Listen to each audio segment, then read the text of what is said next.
প্ৰধানমন্ত্ৰী আবাস যোজনা সৰকাৰি বিপিএল ঘৰৰ আৰু এটা নতুন আপডেট লৈ আহিছোঁ।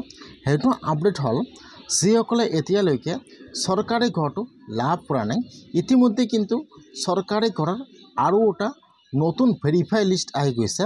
যিসকল মানুহৰ নাম এইটো লিষ্টত আহিছে সকলোৰে একাউণ্টত কিন্তু বিপিএল ঘৰৰ প্ৰথম কিস্তি সোমাই গৈছে। যদি আপোনালোকে এতিয়ালৈকে চৰকাৰী ঘৰটো লাভ কৰা নাই তেনেহ'লে আপোনালোকে আজিয়ে চৰকাৰী ঘৰৰ নতুন লিষ্টটো চেক কৰক যে আপোনালোকৰ লিষ্টত নামটো আহিছে নে অহা নাই। কেনেকৈ আপোনালোকে চৰকাৰী ঘৰৰ নতুন লিষ্টটো চেক কৰিব আপোনালোকে আপোনাৰ নিজৰ মোবাইলৰ পৰা। মই আজি এইটো ভিডিঅ'ত আপোনালোকক সম্পূৰ্ণ প্ৰচেছ ষ্টেপ বাই ষ্টেপ দেখুৱাই দি আছোঁ। আপোনালোকে জানিবলৈ হ'লে ভিডিঅ'টো সম্পূৰ্ণকৈ চাই ল'ব স্কিপ নকৰাকৈ। আৰু যদি আপোনালোকে মোৰ চেনেলত নিউ হয় মোৰ চেনেলটো ছাবস্ক্ৰাইব কৰি ৰাখি দিব। এতিয়া আপোনালোকে ফাৰ্ষ্ট এইটো অপশ্যনত আহি যাব। মই কিন্তু আপোনাৰ ভিডিঅ'ৰ কাৰণে অপশ্যনৰ লিংকটো মোৰ ডিছক্ৰিপশ্যনত দি দিছোঁ। আপোনালোকে ডাইৰেক্ট ক্লিক কৰি ফাৰ্ষ্ট এইটো অপশ্যনত আহি যাব। হোৱাৰ পিছত আপোনালোকে ফাৰ্ষ্ট আৱাসৰ ওপৰত ক্লিক কৰিব। ইয়াত চাব 2 নম্বৰ দি আছে আৱাসৰ। আপোনালোকে আৱাসৰ ওপৰত ক্লিক কৰিব। তাৰপিছত আপোনালোকে এতিয়া ৰিপৰ্টৰ ওপৰত ক্লিক কৰিব। এতিয়া আপোনাৰ ওচৰত এইটো পেজ ওপেন হৈ যাব এনেকুৱাকৈ। যিহেতু আপোনালোকে ঘৰৰ লিষ্টটো চেক কৰিব সেইকাৰণে আপোনালোকে একেবাৰে তলত আহি যাব।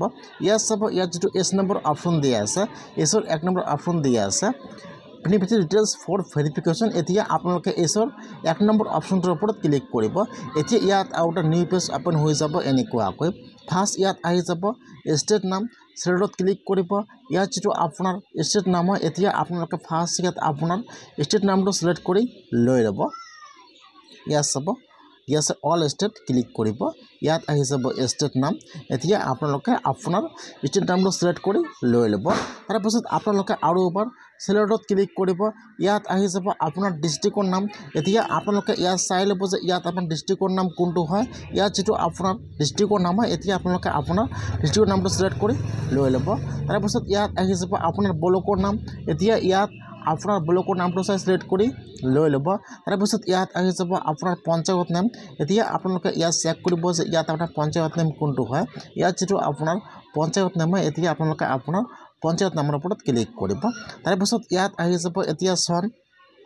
যিহেতু আপোনালোকে চৰকাৰী ঘৰৰ নতুন লিষ্টটো চেক কৰিব সেইকাৰণে আপোনালোকে ছিলেক্টত ক্লিক কৰি আপোনালোকে একেবাৰে তলত আহি যাব। ইয়াত 24 আপোনালোকে ইয়াৰ পৰা একেবাৰে তলটো ছিলেক্ট কৰি লৈ ল'ব 24 and 25। এতিয়া ইয়াত আপোনাৰ চনটো ছিলেক্ট হৈ গ'ল। এতিয়া আপোনালোকে আৰু এবাৰ ছিলেক্টত ক্লিক কৰিব। ইয়াত চাব 1 নম্বৰত আহি যাব প্ৰধানমন্ত্ৰী আৱাস যোজনা গ্ৰামীণ। আপোনালোকে ইয়াৰ পৰা এইটো অপশ্যন ছিলেক্ট কৰি লৈ ল'ব। 1 নম্বৰত আহি যাব। তাৰপিছত তলত আহি যাব কেপচা। এতিয়া আপোনাৰ তাত যিটো কেপচা আহি যায় -+ কৰি কেপচা যি হয় এতিয়া আপোনালোকে ইয়াত কেপচাটো বহাই দিব। কেপচাটো বহাই দি আপোনালোকে এতিয়া সাবমিটৰ ওপৰত ক্লিক কৰিব।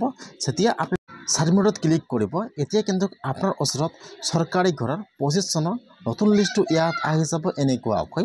ফাৰ্ষ্ট আহি যাব ইয়াত আপোনাৰ নাম, তাৰপিছত আহি যাব আপোনাৰ গাৰ্জেন নাম, তাৰপিছত ইয়াত আহি যাব আপোনাৰ ঘৰৰ ৰেজিষ্ট্ৰেশ্যন নম্বৰ, এই ফলত ফাইনেন্সিয়েল ইয়াৰটো আহি যাব, এই ফলত আপোনাৰ জব কাৰ্ড নম্বৰটো আহি যাব। এইটো কিন্তু 25 চনৰ নতুন লিষ্ট হয়। যিসকল মানুহৰ এইটো লিষ্টত নাম আহিছে সকলোৰে একাউণ্টত কিন্তু ঘৰৰ পইচা সোমাই গৈছে। যদি আপোনালোকৰ এইটো লিষ্টত নাম আহিছে আপোনালোকে এতিয়া ঘৰৰ পইচা লাভ কৰা নাই তেনেহ'লে আপোনালোকে আপোনাৰ পঞ্চায়তত আজিয়ে যোগাযোগ কৰক। এইটো লিষ্টত কিন্তু যিসকলৰ নাম আহিছে সকলোৰে একাউণ্টত কিন্তু ঘৰৰ পইচা সোমাই গৈছে। সেইকাৰণে আপোনালোকে আজিয়ে চৰকাৰী ঘৰৰ নতুন লিষ্টটো চেক কৰক যে আপোনালোকৰ লিষ্টত নামটো আহিছে নে অহা নাই। নামটো আহিছে নে অহা নাই কমেণ্টত জনাই দিব। আজিৰ ভিডিঅ' ইমানেই আছিল। প্ৰধানমন্ত্ৰী আৱাস যোজনা চৰকাৰী বিপিএল হাউচ